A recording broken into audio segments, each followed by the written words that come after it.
Good afternoon, everyone. Welcome to the State of the Climate 2020 webinar. For those joining us for the first time, welcome. And for anyone who has joined us for our webinars before, welcome back. Before we begin proceedings, I'd like to acknowledge and pay respects to the Kulin Nations, who are the traditional custodians of the land on which we meet. I'd also like to acknowledge and pay respects to traditional custodians of the lands that we gathered on in all states and territories, and pay my respects to their elders past and present. We acknowledge and respect their continuing culture and the contribution they make to Australia. Today, our experts from the CSIRO and the Bureau of Meteorology will be giving you an in-depth look at this year's State of the Climate report and talk about the latest monitoring, science and projection information to describe long-term changes in Australia's climate. My name is Jordan Peters and I will be your moderator today. I am joined by Claire, who you would have heard before, who's producing today's webinar. Together we will help make the webinar as interactive as possible. But before we start, may I ask for your attention as we cover off some housekeeping items. Next slide. With the current situation as it is in Australia, this webinar will be conducted from our respective homes. Please bear this in mind as we may encounter some technical issues during the broadcast. Our broadcast today will run for 60 minutes with plenty of time allocated for questions. This webinar is also being recorded and the video will be shared with you via email. Next slide. For first-time attendees, please see some helpful tips on your screen. Most importantly, please note the chat box where you can send through any questions or feedback for the presenters.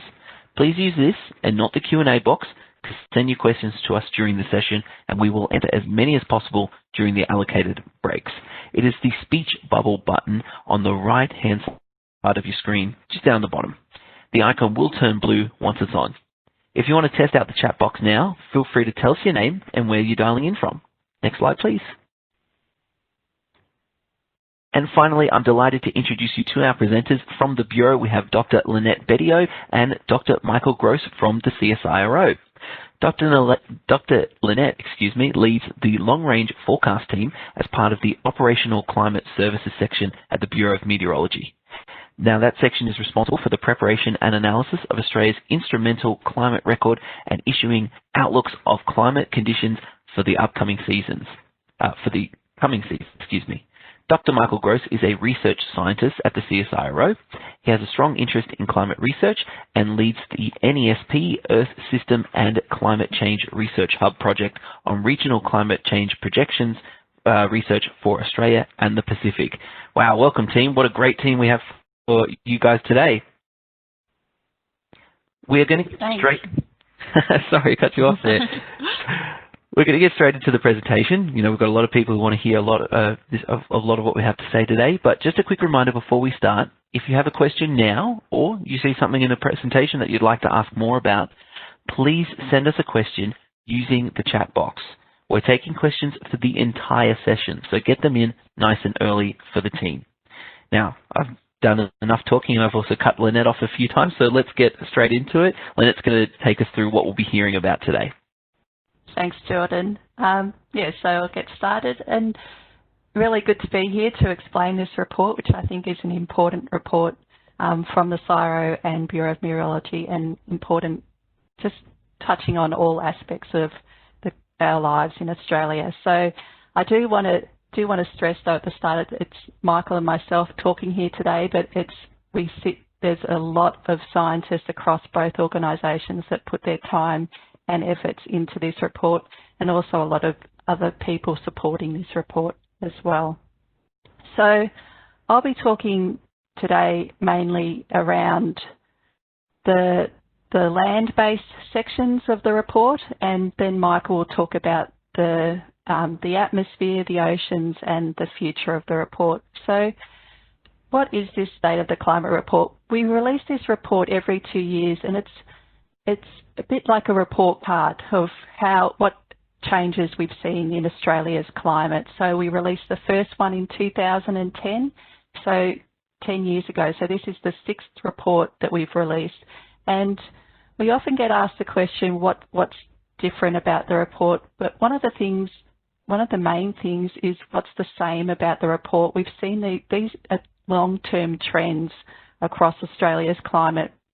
And we've seen trends such as the warming, such as changes in rainfall, and we've seen these in every report. So with this report, we're seeing an increase in the science available around this, an increase in the data available, and it really informs this report.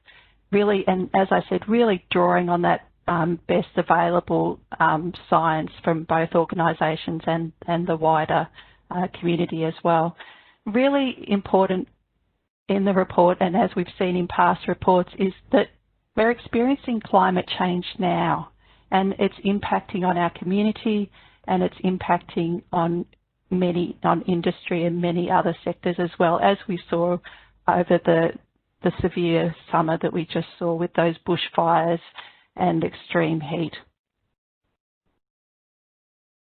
So I'll be talking in my section of the report. I'll be mainly focusing today on temperature, fire weather and rainfall, but I do encourage you to go and read the report for more information on factors such as tropical cyclones and heavy rainfall and stream flow. So, as I stated, one of the main things is this warming trend outlined in previous reports is continuing. So Australia's climate has warmed on average by 1.44 plus or minus 0.24 degrees since 1910, and importantly, this trend has led to an increase in the frequency of extreme heat events. So it's not just getting that little bit warmer, that 1 degree, it doesn't sound like a big number, but it's really impacting on that extreme heat that we experience. So with the extreme heat and with changes in rainfall that we've seen, another big change that we've seen across Australia has been that increase in extreme fire weather, and also in the length of the fire season. And we've seen this across large parts of the country, especially in southern Australia, since records began on this in the 1950s.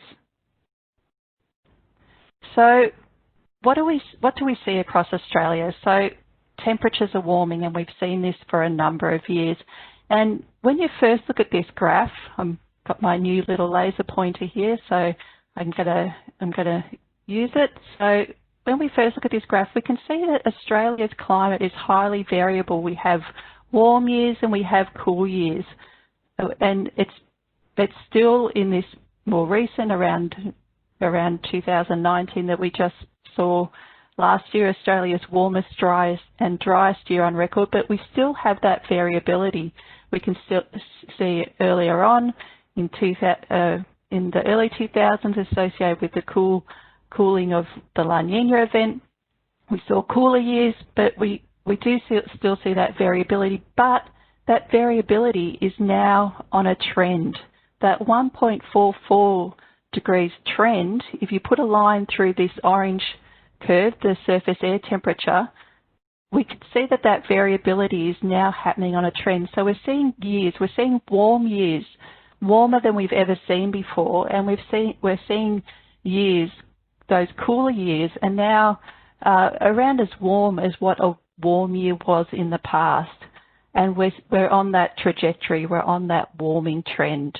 And we can also see this warming in the sea surface temperatures in the Australian region around Australia. So again, still that variability, but there is a trend towards warmer sea surface temperatures, and that again means that warmer years are now warmer than what they were in the past.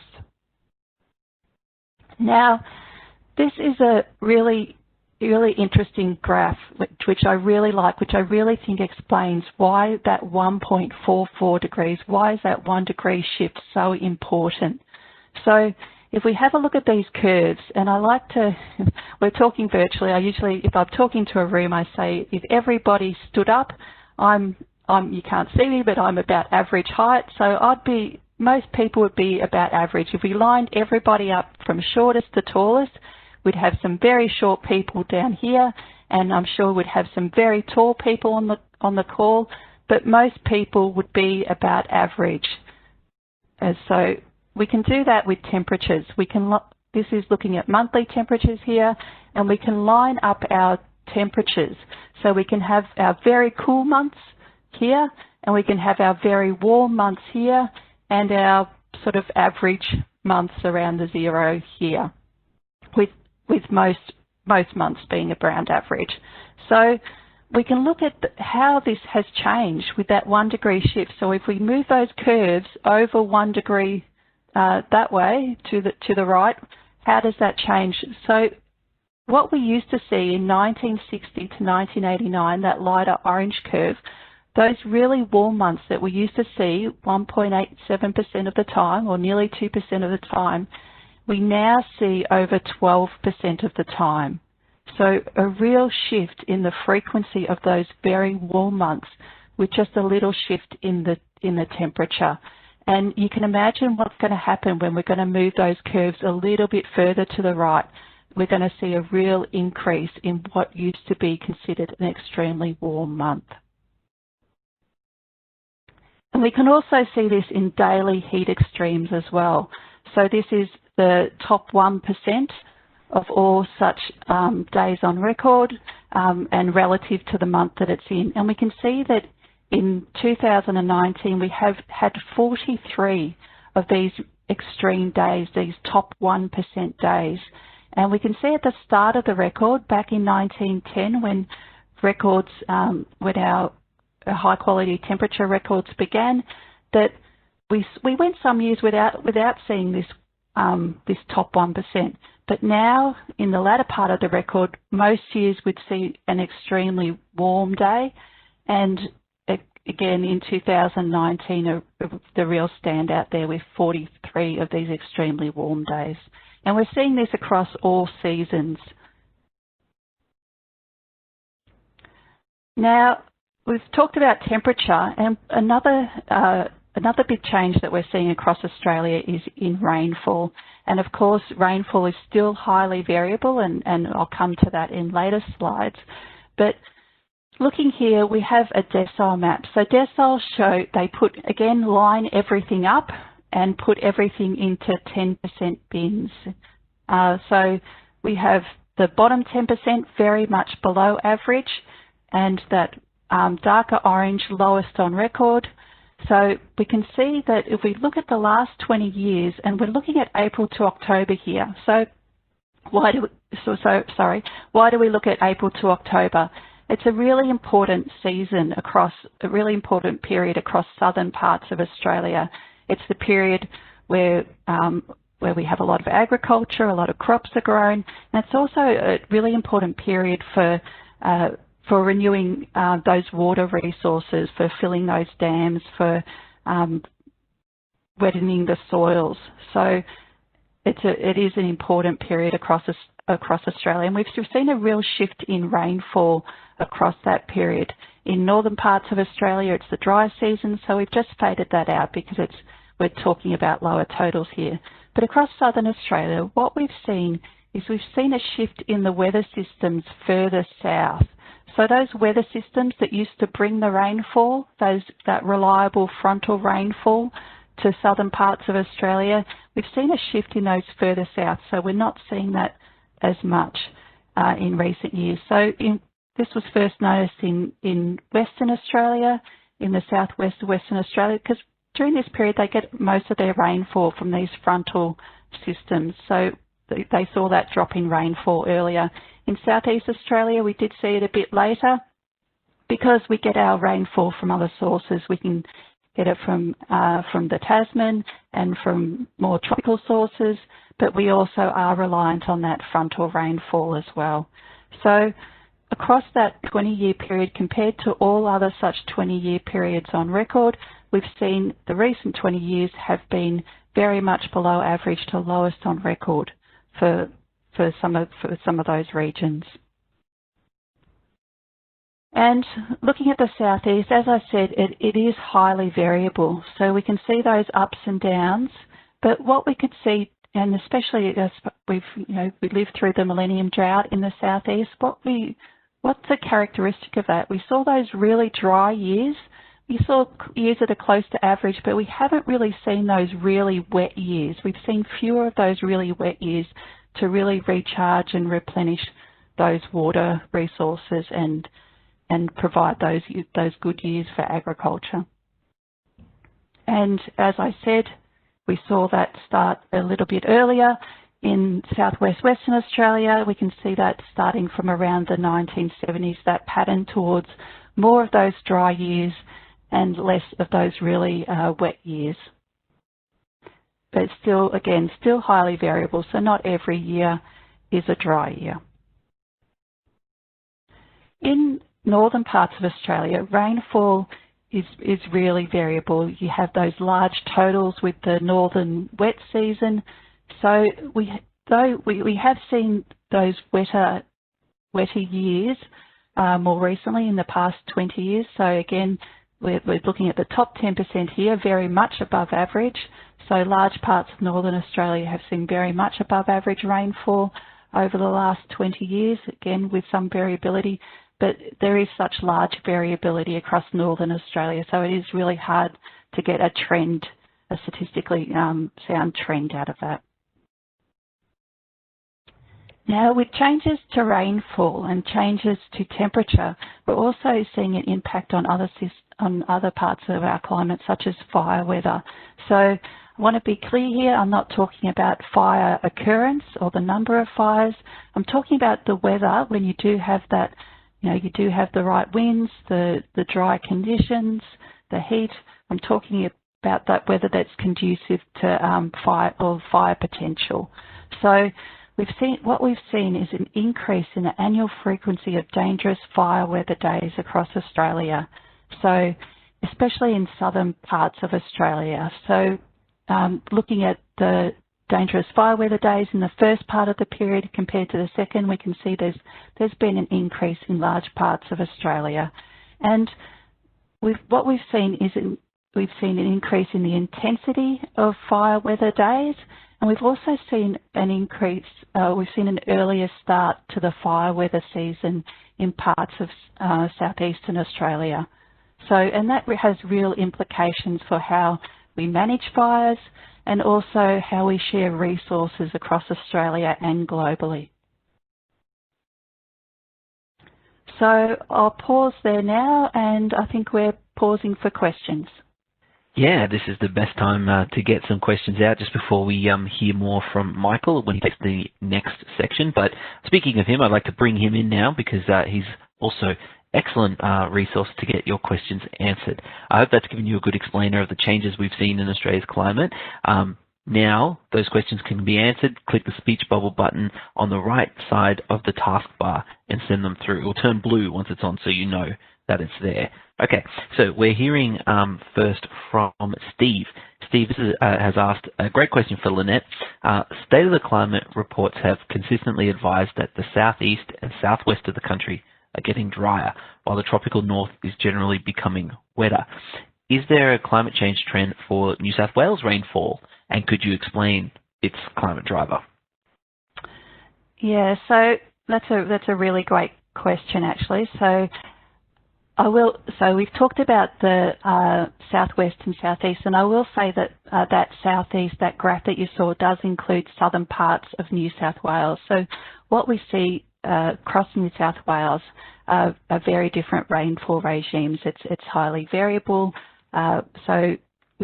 So that southern parts are impacted by what we've discussed. But in the northern parts of the country, we are seeing, so when we look at the stream flow, we are seeing declines in the stream flow there, statistically significant declines in stream flow.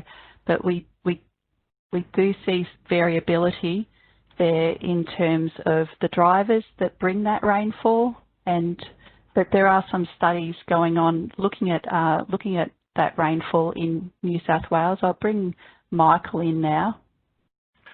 Thanks, Lynette. Yeah, just to back you up, yeah, the east is affected by various influences, and there's different types of weather systems that bring rainfall to the east compared to the south. Things like east coast lows are important on the east coast as well, for example. And given that complexity, also difference in different seasons, it's a slightly more complex picture than it is in the south, where there's that more simple, perhaps, driver of what's been happening in terms of the past trends. And the same goes for the future. So the future of the East Coast rainfall is also slightly more complicated because of those different influences.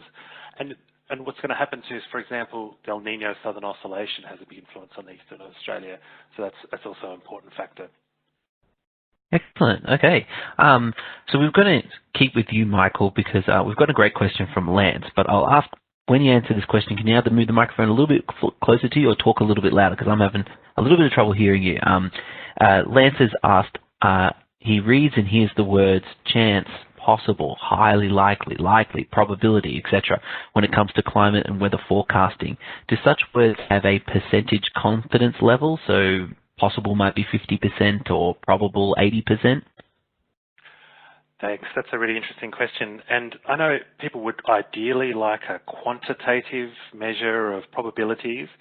And for some questions, for example, the weather forecasts that are given these days by the Bureau, you'll see a percentage, so a 50% chance of rain. Or seasonal forecasts can sometimes be quantitative, roughly a 70% chance of getting more than median rainfall, for example. So in some cases, we can, in weather and seasonal kind of timescales, we can give quantitative measurements or measures of certainty or probability. For the long-term trends in the far future, we can kind of give semi-quantitative measures of what's likely to happen and with what confidence. So, for example, ongoing warming trend is given with very high confidence, and that relates to 95% or more chance of being right, because we've got a lot of evidence to back that up. So some of the confidence statements that are given in the climate change kind of timescale have a semi-quantitative measure behind them, and that can be a useful guide to how certain or how probable we think some of those climate change trends and projections are. Okay, Lynette, back to you. Michelle has asked, how is the state of the climate impacting on agricultural productivity, and what is the trajectory like? Yeah, that's a really interesting question. So what we've seen, and some studies have shown, is that it is impacted by agricultural productivity is impacted by the changes that we've seen in our climate, but agriculture is a really good example of adaptation, of how we've adapted to those changing conditions, because agricultural productivity is higher now than it has ever been before, with I suppose with less rainfall and those warmer temperatures than what we've seen. So using that science and adapting to the changes that we've seen. Okay. Adrib, and I hope I've said that name correctly, sorry if I haven't, he's asked a question that I think is perfect for Michael. If the Earth's climate zones continue to shift away from the equator, moving tropical weather further south in Australia, will we see a shift in what is considered arable land? And if so, how rapidly could that change be seen? Yeah, that's a really interesting question. So, yeah, as the climate warms up, the temperatures that you used to kind of experience in one place, you can think of as being now kind of what you experience a bit further south. So in a way, the climate zones are expanding away from the equator in some ways in terms of temperature.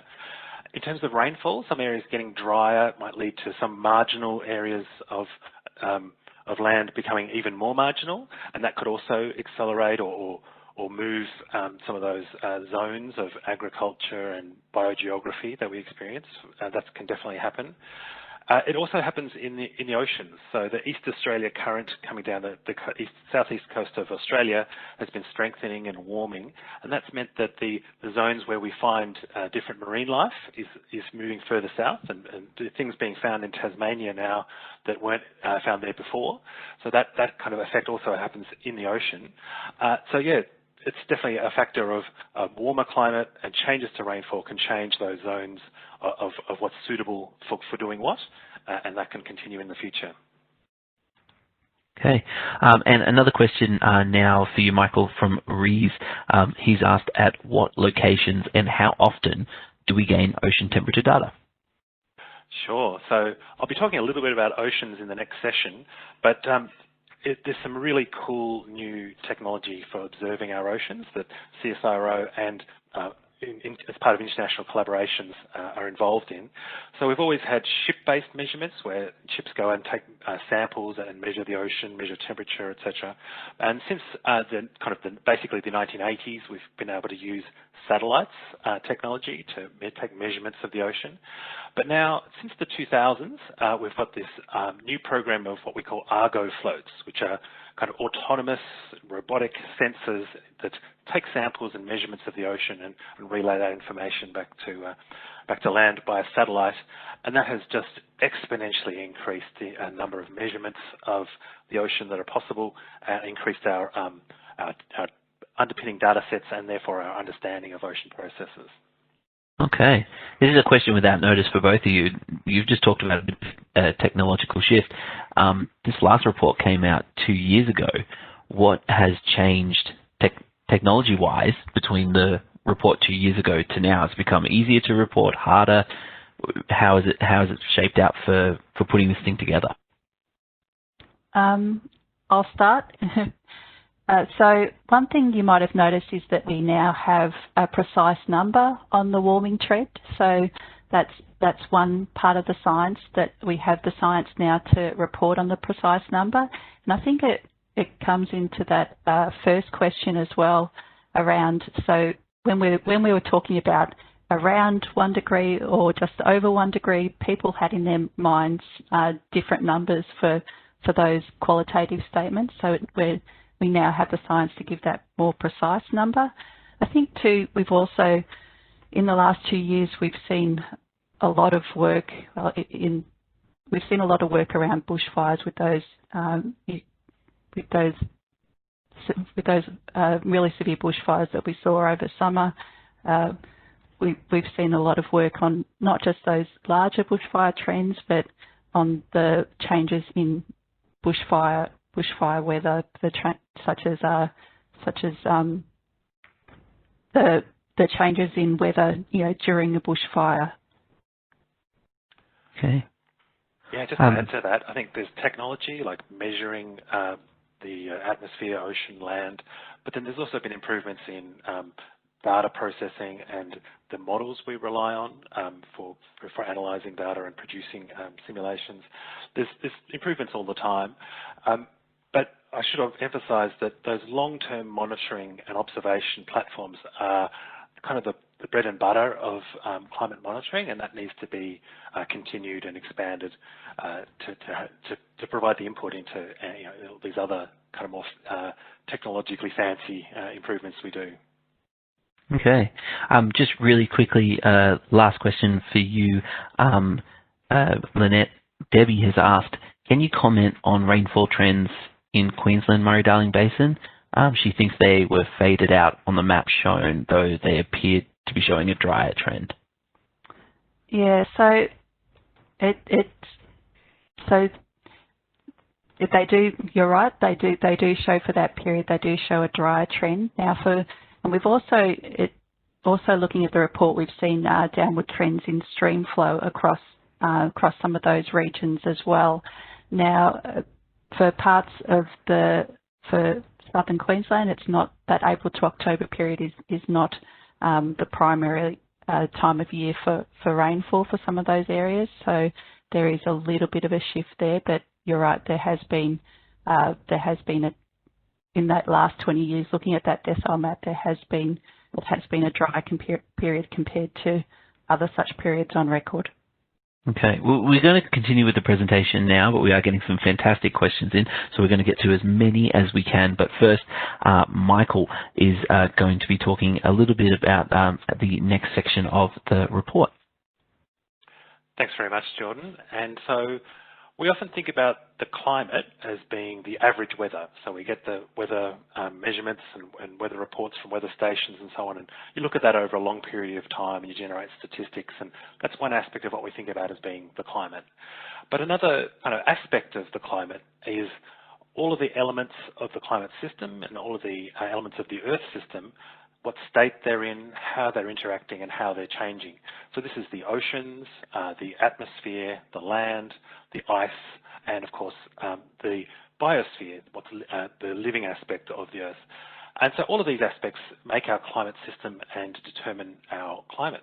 So In the report, we cover off on the cryosphere, or the ice part of the world, including the big ice sheets of Antarctica and Greenland, as well as sea ice areas, that's frozen seawater.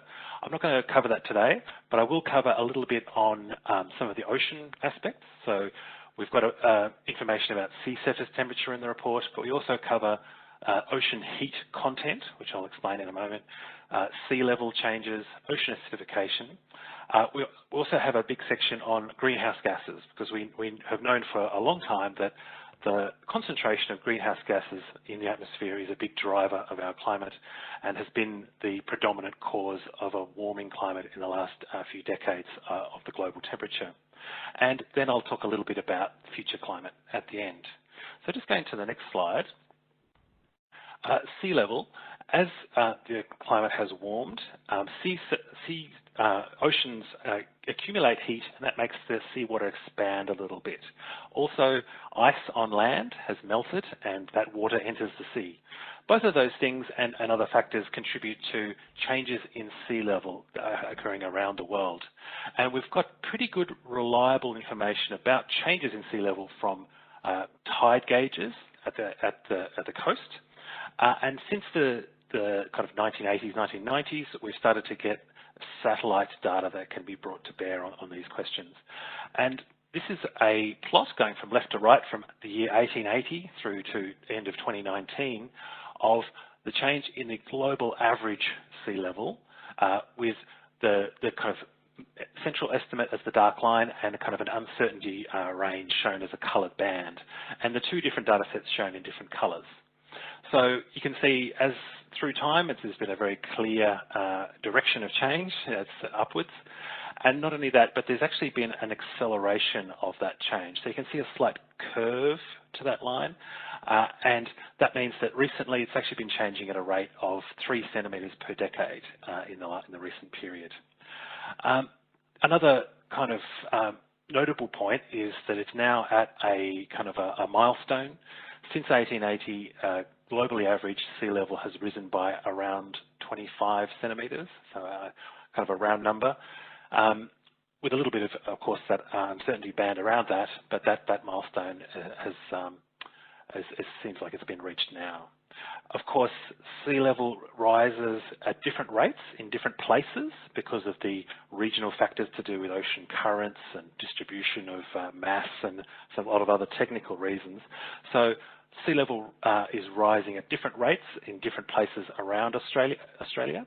Also, the impact of sea level change is different in different places, not only because of the rate of sea level change, but also what's happening at the coast. So some land areas are subsiding, some are eroding, some coasts are more vulnerable to changes in sea level, and also changes at the coast often come through the extreme sea level events. So when you've got a storm and a high tide and wave run up, that's when the most change happens. And so that can be different in different places, changes to those kind of storms and just what we experienced in recent years. Going to the next slide. So this plot looks quite similar to the one before, going from through time and then an increase, a clear direction of change. What this is the total amount of heat that's stored in the global oceans. So through ocean measurements, we can kind of make an estimate of how much heat is being stored in the ocean. And this is measured in zetajoules, so 10 to the 22 joules. So this is an extraordinary amount of energy. Through time, almost around 90% of the extra heat that's in the Earth system, the climate system, being due to enhanced greenhouse gases in the atmosphere, gets stored into the oceans. And this is a really useful and reliable way to think about climate change, or the heat aspect of climate change, because it's a very steady and kind of useful way to think about, well, what's happening? Extra heat is being stored. Whereas mostly going into the oceans, it's very steadily rising, especially in the last 20 years. You can see there's very little variability. It's just a very steady rise. And the data is kind of more certain since the 1970s, but we've got some kind of estimate since the 1960s, and the trend is very clear. Let's go to the next slide.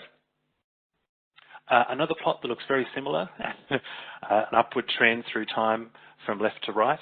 This is the carbon dioxide concentration measured in clean baseline air at the Cape Grim Baseline Air Pollution Station in northwest Tasmania. This is one of the 3 most important monitoring stations around the world. It's been operating since the mid-1970s. CO2 varies a lot minute to minute, day to day in cities, and because of what the traffic's doing, what people breathe out, things like that. But very clean air coming straight off the ocean is kind of like the baseline concentration for the Earth. And this is what we measure at Cape Grim, going from around 330 to now around 410 parts per million over the course of the Cape Grim record. And this is also accelerating. You can see a slight curve upwards through time on this graph. And you can see that more clearly in the rise in each decade. So in the 80s, it rose by 14 parts per million, the 90s 16, the 2000s 19, and in the 2010s it rose by 23 parts per million in that decade alone. And it's very similar across other monitoring stations, and we can put this together to get a global average. Going to the next slide. Putting those recent observations of atmospheric carbon dioxide concentrations into a very much longer perspective in time, you can see this plot has 2 panels. The one on the right is the last 2,000 years, and then that zooms in to just the very small kind of sliver of the left-hand panel, which goes back 800,000 years. So before we took measurements directly of the atmosphere, we can get measurements of what the concentration of greenhouse gases in the atmosphere is from extracting air from ice cores in Antarctica and other places, in Greenland and so on. And we can just measure directly what the air carbon dioxide concentration was going back through time. And you can see the panel of just the last 2,000 years, the right one, it was relatively stable for all of those years up until the start of the Industrial Revolution, and then it's been rapidly increasing. On the big panel, going back 800,000 years, you can see there was variations through time on the scale of hundreds to thousands of years. And this is related to our ice ages, glacial, interglacial cycles, but it was varying at a rate very much lower than it is today. And in recent times, we've seen a rapid increase. So it looks like a vertical line on this plot of this scale. And that's at a higher concentration than it's been in the last 800,000 years, and changing at a rate more rapidly than periods in the last 800,000 years, and likely the previous 2 million years. Going to the next slide. So oceans and atmosphere, key messages to take away are global average concentrations of all the major long-lived greenhouse gases. I mentioned CO2 here, but carbon dioxide, but there's also methane, nitrous oxide, halocarbons are also really important long-lived greenhouse gases. They're called long-lived because water vapor is a really important greenhouse gas, but that's part of the natural cycles of our climate and moves through the water cycle quickly. So that acts more as a feedback than what we're talking about here, which is those long-lived greenhouse gases, which kind of really drives the climate. And the global annual mean carbon dioxide concentration reached 410 parts per million, and the equivalent of all those gases put together reached the level of 508 parts per million in 2019, expressed as equivalent of CO2, so CO2 equivalent. Oceans around Australia are acidifying. I didn't show a graph about this, but this is kind of the other carbon dioxide problem. Carbon dioxide in the atmosphere can dissolve into the oceans and cause a change in the pH and become more acidic. Oceans have also warmed by around 1 degree since 1910, and this is contributing to what we call marine heat waves. So just as in the air, a period of elevated temperature is a heat wave, and the same in the ocean. So longer and more frequent marine heat waves around Australia. The rate of sea level rise varies around Australia's coastline, but overall sea levels are rising in line with the global trend. Let's go to the next slide. We have some information at the back of the report about likely future climate projections for Australia. So here's some of the main key messages are from that section, and some of these, or actually most of them, are that trends we've seen in the recent past are very likely to continue into the future. So, for example, global temperature rise to continue, sea level rise to continue, etc.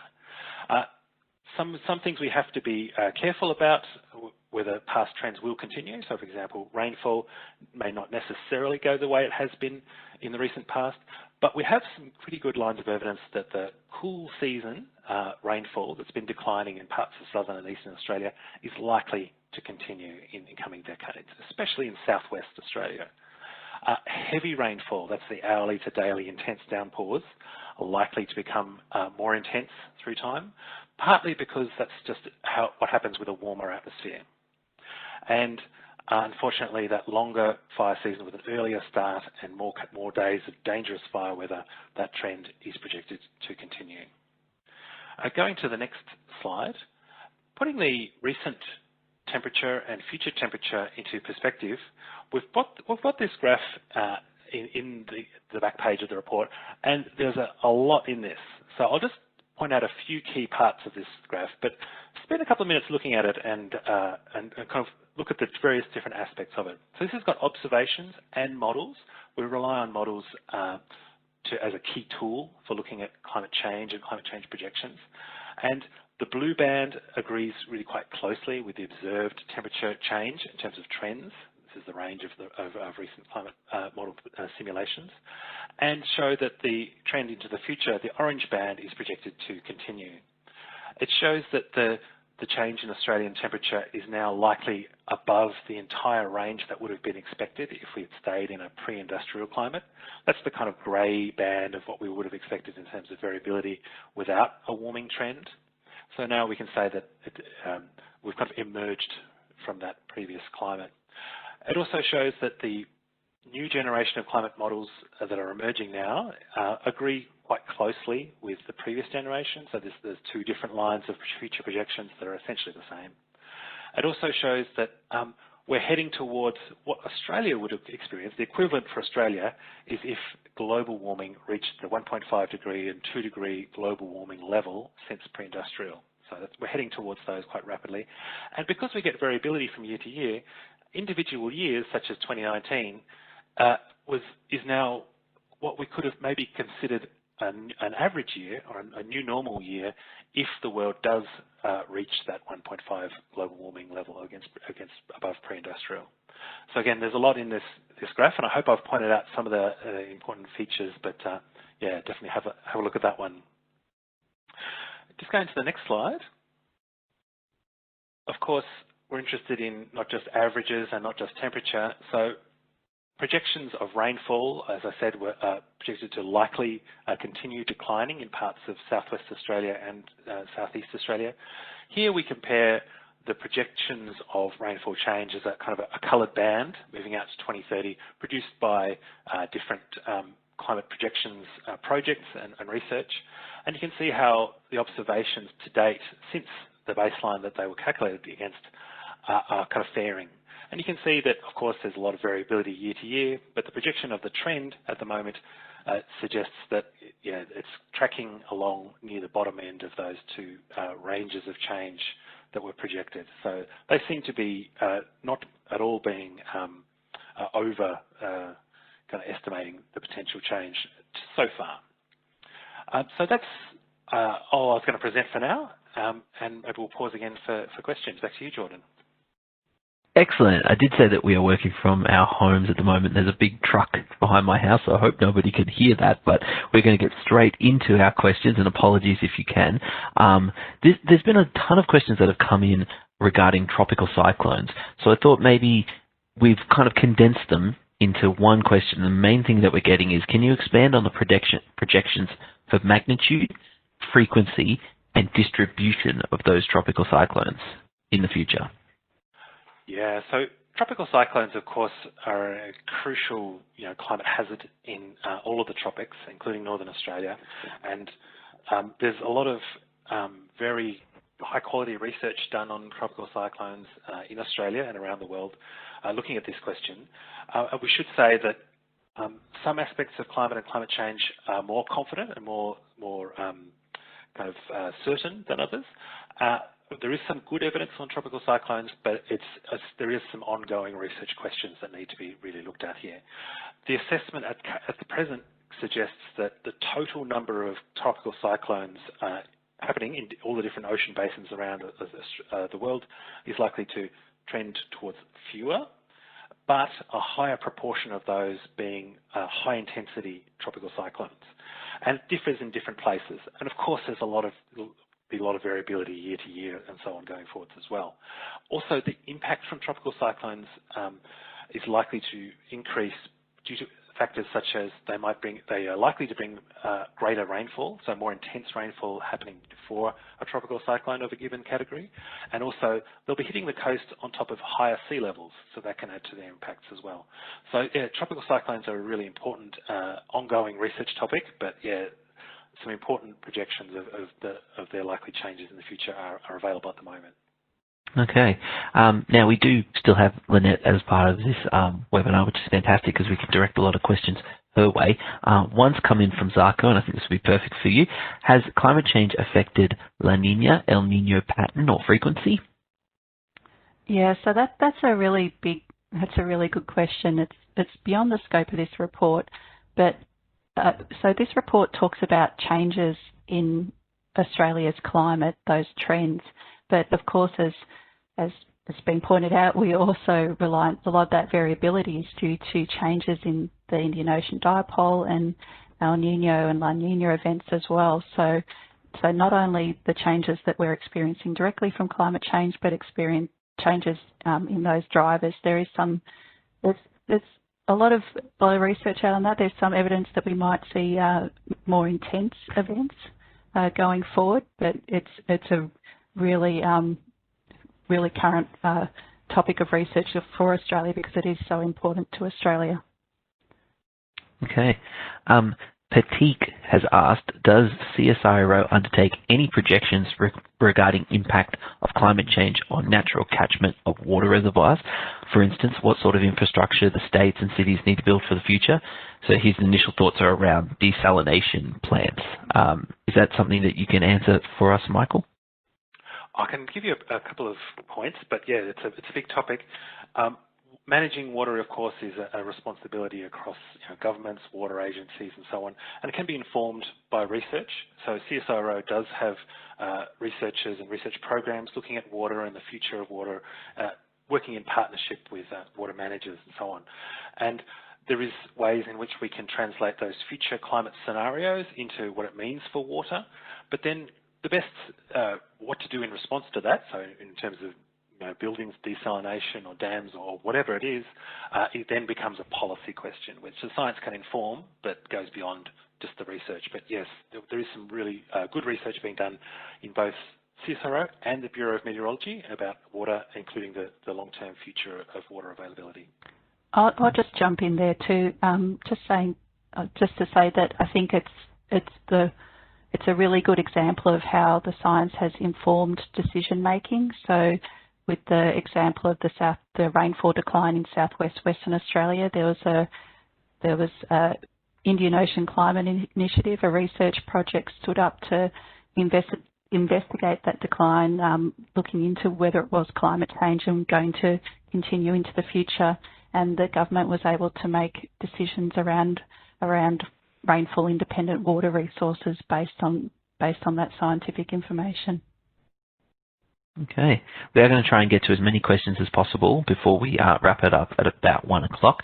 David has asked, the observed rainfall decline over the last 2 decades is tracking at the bottom end, worst case of model projections. Does this mean the models underestimated future changes? Yeah, thanks, David. That's a good question and a really important question to get a handle on. What's happened to date is a function of what climate change trends and what climate change is doing, but it's also, there is year-to-year, decade-to-decade variability that comes along. So it might be, it's a combination of both, of course, what we've actually seen.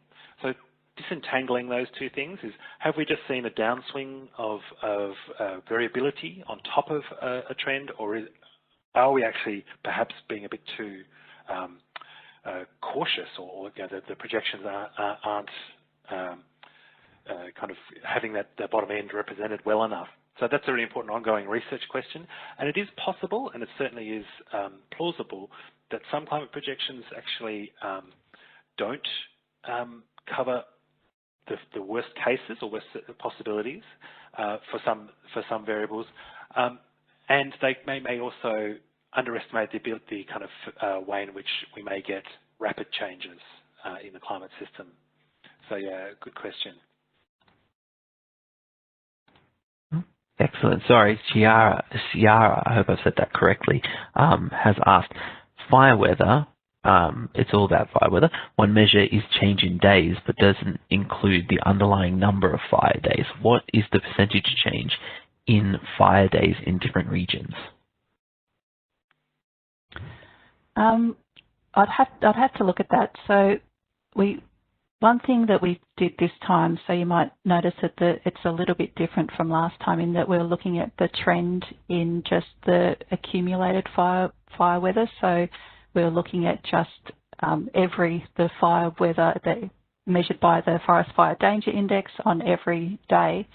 So this time we're not looking at we're looking at that top 10%. So what are considered dangerous fire weather days to really hone in on what might be considered dangerous fire weather days. So looking at those fire weather days might have an impact. So it's a good question, and I'll refer, and everyone who's interested too, I'll refer you to we have the references for the report also on our website, so you can go and look at the papers behind some of these figures for more information. Okay. Nina has asked, we are interested in drought outlook for the next 12 months in particular. Now, the report doesn't specifically comment on it, but maybe there's something in there that you can talk about with the drought outlook? I suppose talking it's a really good question in it's the variability also that matters to people. So what we saw recently with the really severe drought in parts of Eastern Australia and Southwest WA, including South Australia. So we saw those long years of drought, and we had climate drivers that I suppose helped that along, that helped with that, but we also had those underlying trends. Now this year we have a La Nina situation, so more favourable for rainfall over Australia, but there still is those underlying trends as well. So again, as we're saying, not every year is going to be a dry year, and we still have that variability on top of that. So really do encourage to keep track of products that can help you manage some of those changes, manage some of that variability. So with the Bureau, we have a climate driver update, so looking at the state of all those drivers that do impact on Australia, and we also have our outlooks for rainfall and for temperature in the coming season, so can help you manage some of that variability. Okay. Add on to what Lynette said, just quickly, sorry. The actual outlook for next year is a seasonal forecast issue. But just commenting on the long-term trend and variability kind of question, we've got a La Nina on right now, which usually leads to wetter and cooler conditions and starting to have an influence by spring now. But we've just had the hottest spring on record in Australia. So this is an example where the trends are really shifting those odds, and some of those things that used to be reliably kind of lead to cooler conditions are perhaps now offset by the warming trend. Okay. Brian has asked, we are seeing that rainfall is trending down, but is that projection able to define if the rainfall periods are reducing? So are there likely to be more dry periods and more intense rainfall over shorter periods? And how is that likely to affect fire potential? So I can have a little go at some of that. So in general, the kind of theory behind a warmer climate is for dry periods with more intense rainfalls, and when it does fall, it can fall heavier because it's happening in a warmer atmosphere. That's a general rule of thumb globally. It obviously gets modified or kind of is affected by the specific types of weather systems that bring those heavy rainfalls. So, for example, what happens to thunderstorms is a little bit different to what might happen to east coast lows compared to fronts and so on. So that general rule of thumb is kind of needs to be locally interpreted. But yeah, that's the general tendency at that kind of hourly to daily intensity of rainfall as a general rule, increasing with dry periods in between. But when we go to things like multi-year drought, which we really care about for agriculture and fire management and so on, then that can be a different ball game because that depends on some of those longer timescale processes leading to that. Okay. Lucy has asked an interesting question, and it might be a good one to finish up on. She has asked about the rates of change. Are they changing? And are any of the climate variables in the report changing faster than others? Maybe I'll start and then hand over to Lynette on that, maybe. So, I mean, some of the underpinning climate kind of I won't say drivers, because that confuses it with El Nino, but the climate kind of forcings, we call them. So greenhouse gas concentrations in the atmosphere are now changing at a rate faster than they ever have, likely in the last 2 million years, for example. So that's an unprecedented effect on the global climate. And what happens in future is what we decide. So if that continues or changes, that's what the global community has to kind of look at. When it comes to what happens on the ground, it's of course that effect of underpinning trends and then swings of variability on top of it. So, for example, the unprecedented and kind of horrific events of last summer in terms of fires, but then other extremes as well, were a combination of those things. That sure, that was some, there's some drivers that kind of led to those extreme events, but it wouldn't have been possible, or it was exacerbated because of those underlying trends. So some of those trends are unprecedented, but then when they come together with natural variability or swings of variability anyway, then that's when you get the real impact and you can really see it. But yeah, Lynette. Yeah, I agree with what Michael said. We're really starting to see those extremes on that trend. So we're starting to see those more extremes, but we're starting to see those extremes more rapidly. So again, we're really feeling climate change through the extremes. So we're starting to see climate change happening. And I'll also add, I really agree with that point that Michael was making. We've talked about those individual extremes, but we're really starting to see those extremes happening in quicker succession and with other extreme events too. So such as having that long drought with an extreme heat event, and the tropical cyclone, as Michael was saying, with the sea level rise having a greater impact. So we're going to start to see more of those, what we call in the report, those compound extreme events. Okay. Unfortunately, that's all the time we have for questions today, but if you joined us late, Michael, can you give us a quick summary of what we went through and where you can find more information? Sure. So we've got a summary slide on the next one. So some of the main messages to take home are changes to our climate affect all Australians, and changes have been occurring and were projected to continue occurring. Particularly things with big impacts include heat events, fire weather, changes to rainfall, both averages and extremes, changes in the ocean and changes in our atmosphere. And the State of the Climate Report provides information that can be used in planning and adapting towards climate change, climate variability, now into the future. Excellent. And on this next slide, there's a bunch of links that either Lynette or Chris can go through. Don't forget, you will be getting sent a copy of this, so if you don't have time to write them down, they will be available in the presentation materials that will get sent with the email, hopefully, in the next couple of hours. Yeah, we might even put a few more on there too. Yeah, there's a bunch of links that the CSIRO and the Bureau have that will fatten out that area for you, because there's just so much information that we've seen today. But if you're interested in the Climate Outlook, Climate Driver Update, or even subscribing to any of the emails, all the links are there and will be emailed to you. Next slide, please. So if you like some of the information you got here, might not receive it on your favorite platform. You can connect with us on social media, our blog, or our excellent bomb weather app, and you can subscribe to receive updates directly to your inbox from the Bureau about everything the team has talked about today, or information on upcoming webinars. Next slide. Speaking of which, our next one will focus on our next season, autumn. Although we've just seen the start of summer, we put a lot of effort into our change of season webinars. That's why we're starting it now, to give you the information you need for the months ahead. So put this one in your diaries now. Autumn 2021 Climate and Water Update will be available on the 4th of March. If you'd like to come along, then please click the registration link in the chat now so you can register and join us. Excuse me. Last slide, please. That brings us to the end of today's webinar. For questions we didn't get to, please email helpdesk.climate@bomb.gov.au. A big thank you to Michael and Lynette, and a huge thank you to Chris, Sophie, and Claire for all your work behind the scenes. They've been answering questions and getting things ready. So if you've got a written question, it's probably from one of those guys, and they were just spectacular today, so a huge thank you to them.